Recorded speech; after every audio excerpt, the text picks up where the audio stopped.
Bart McKenna was sitting on his wooden porch diligently polishing the wedding boots with the softest goat leather he owned, the last among his possessions that he thought worth preserving. "On my wedding day they gotta be clean," he muttered, though no one was there to hear him.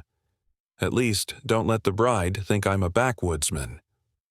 Clarabelle, the woman he'd never met except through old photos and a stack of lavender-scented letters, was on her way from Kansas to Sorrow Gulch.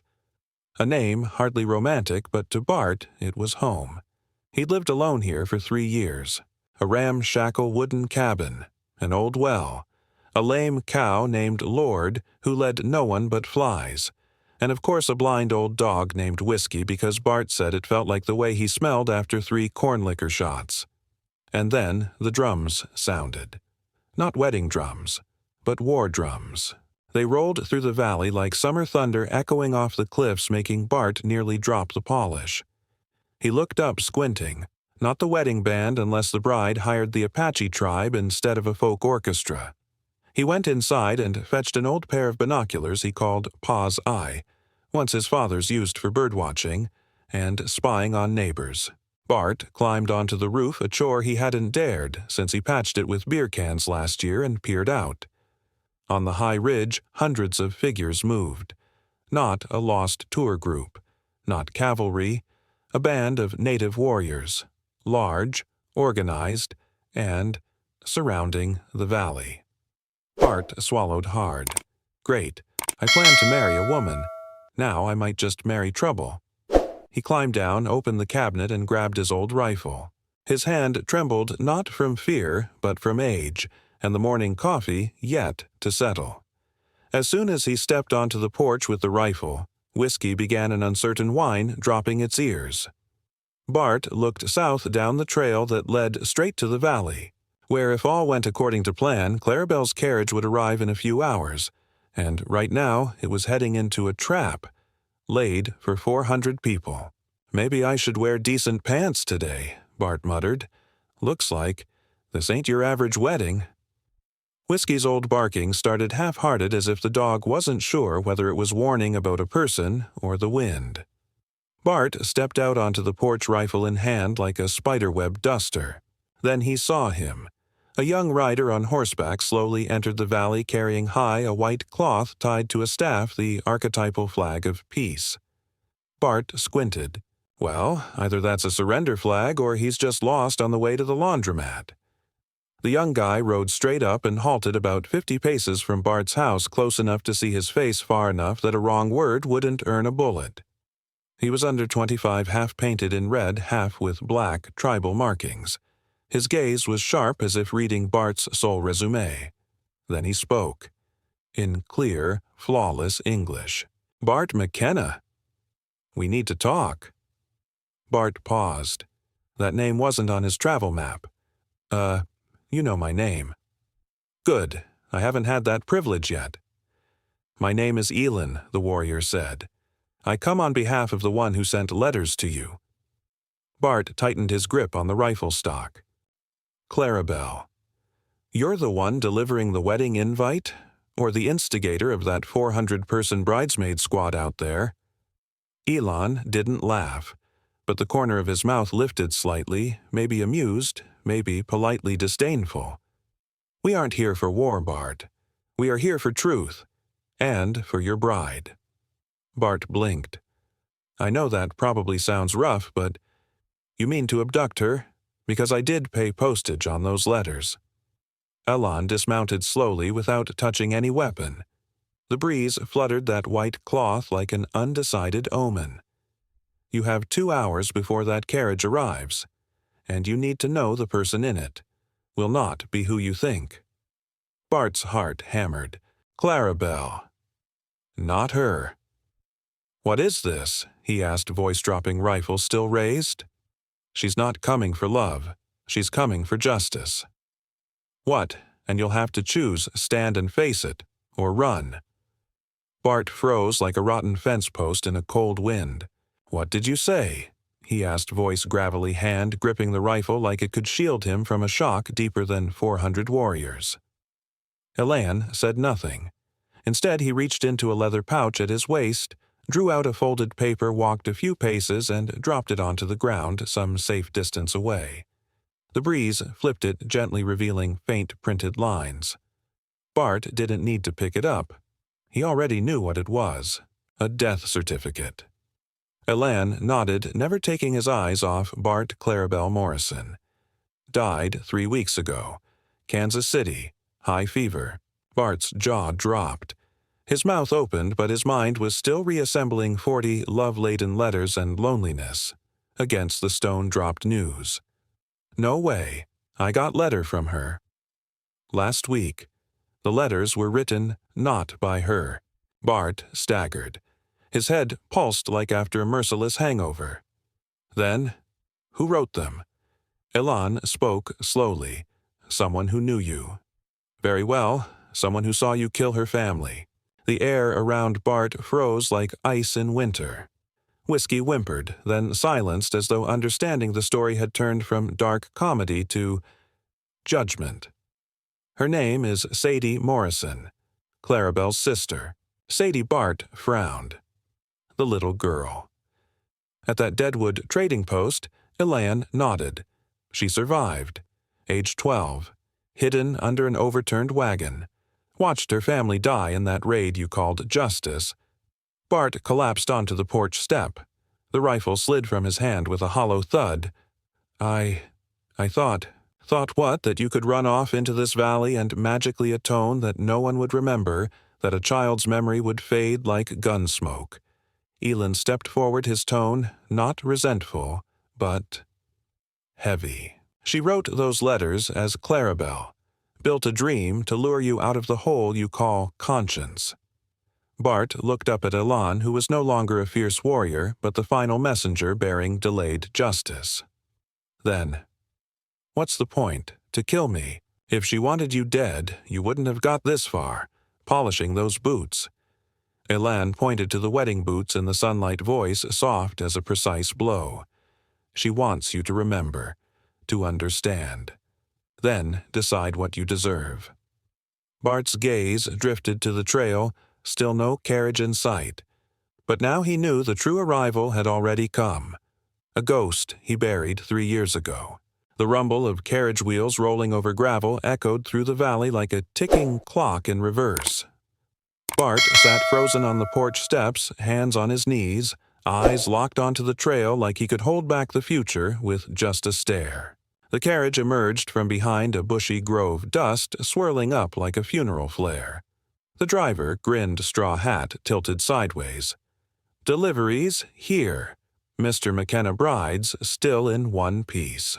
Elan stood silent beside him, face unchanged. Whiskey the old dog didn't bark.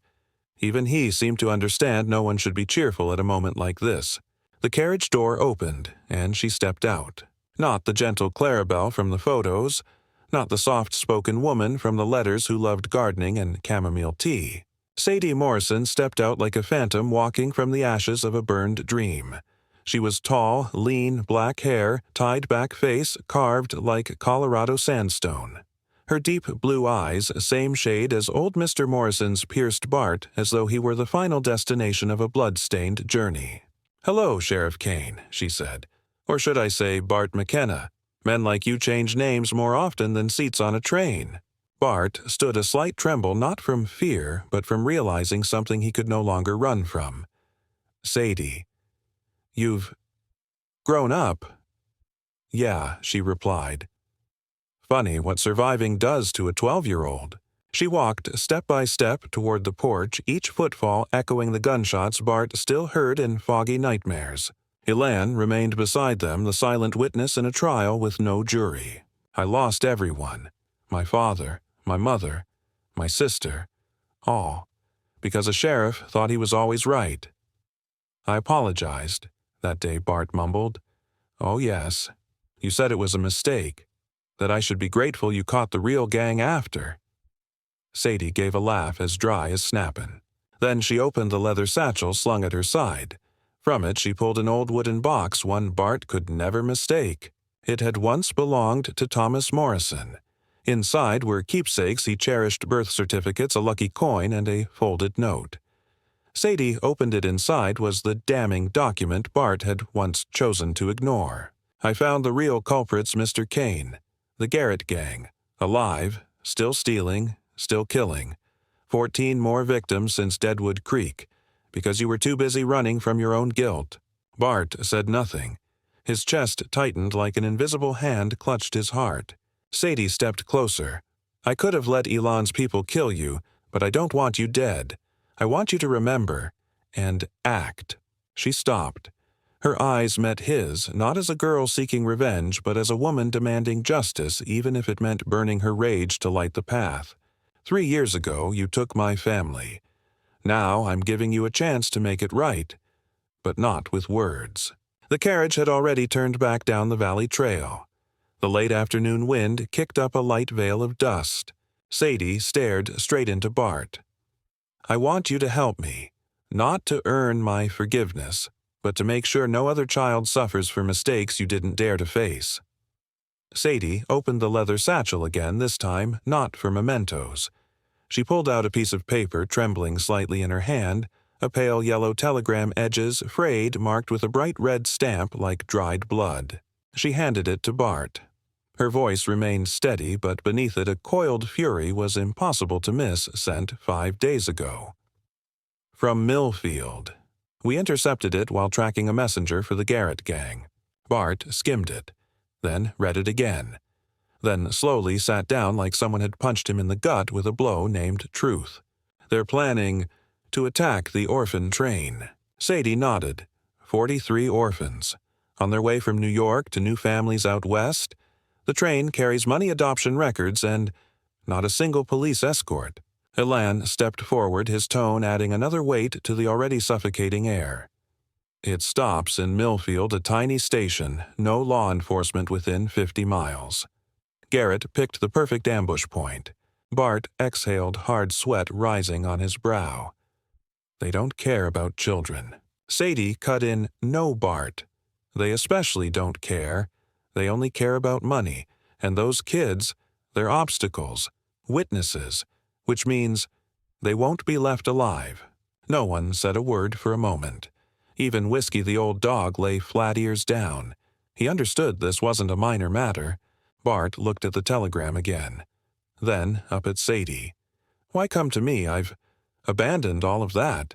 Sadie's mouth twitched, half a bitter smile, half contempt.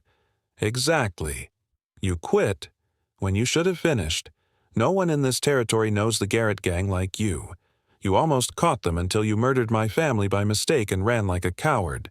Her words dragged all 3 years of Bart's exile back to the surface like whiskey-soaked memories suddenly sobering. Elan added, We can't report this to another sheriff. They don't listen to Apache tribes. They say intelligence from natives isn't reliable. They need someone their system once respected. A sheriff, even if he's rusted through. Bart looked down at his hands, the same ones that had once trembled placing a badge into a tin box 3 years ago.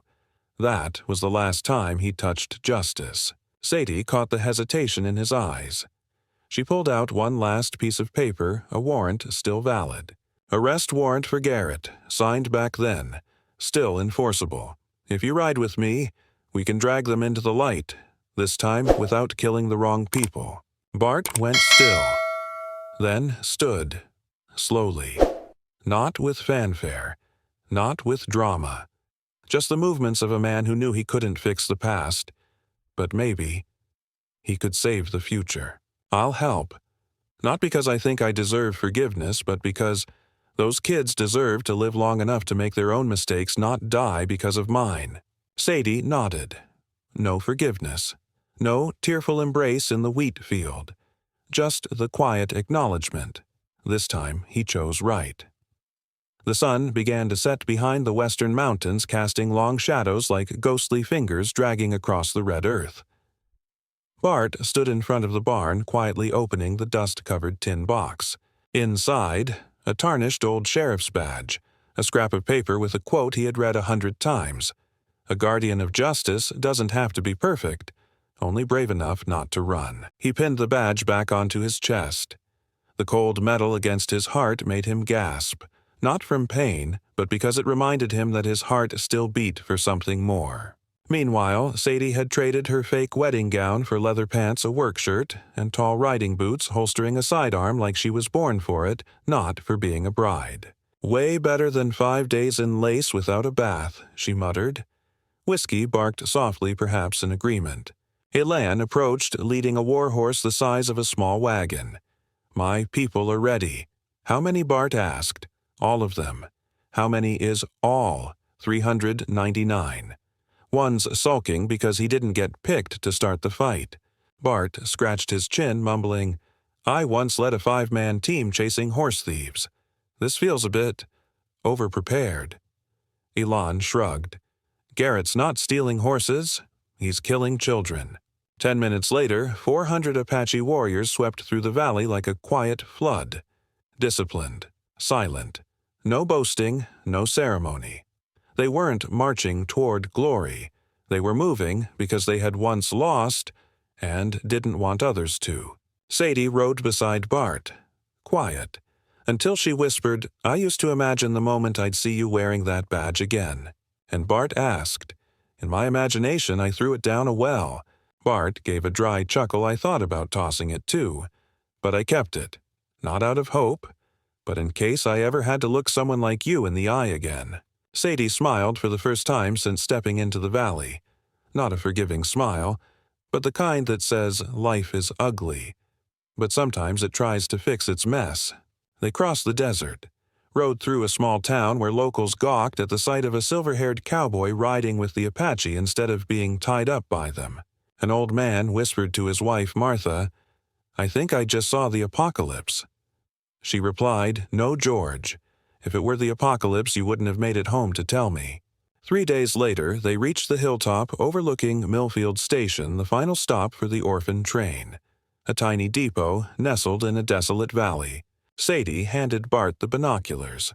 "Your old pal Garrett is down there, and he brought enough men to start a symphony of gunfire." Bart passed the binoculars back. "No problem. We brought the full orchestra." Elan asked curtly, "The plan?" Bart looked at them all, then spoke with steady resolve. "No one fires unless I give the order. We stop the robbery, no bloodshed. But if they attack," he turned to Sadie, "we show them justice doesn't arrive late this time." The field was dead silent as the train whistle echoed in the distance. Bart sat tall on horseback, eyes locked on the railway like a man staring into the version of himself he lost 3 years ago, confused, uncertain, but this time unwilling to turn away. Sadie stood beside him, one hand on her pistol, the other holding a small wooden box, the one that held everything that remained of her family. "You sure about this? More sure than the time I got married in that saloon in El Paso." "You got married in a saloon. Thought it was the marriage office. Turned out to be the betting counter." Sadie laughed, really laughed, light as the wind. Then silence returned. The train emerged from behind the pine trees. Slowly, alone. Inside were 43 orphans' children whose eyes still didn't understand how people could lose someone so small and precious.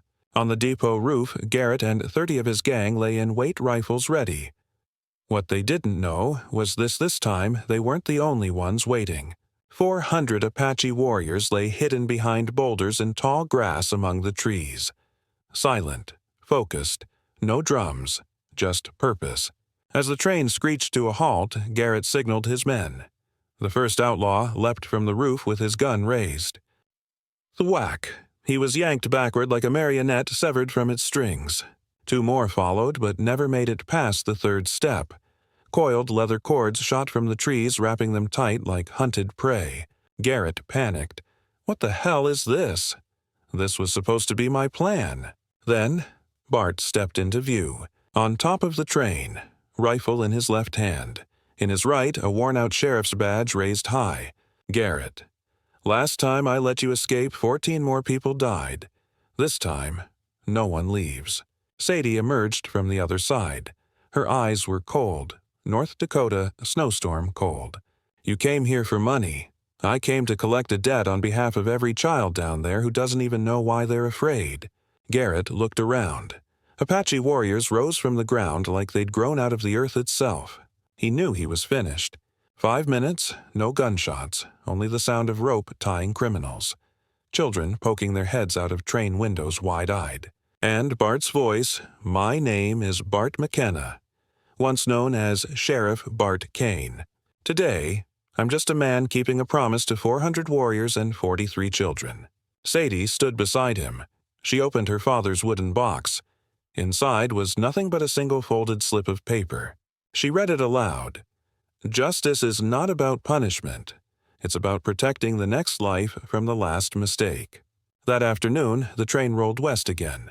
But this time it was escorted by 400 warriors, a woman who had once lived for vengeance, and a sheriff who had once fled from justice. Bart sat beside Sadie. She handed him a slip of paper. "This one's mine. A wanted poster. For me.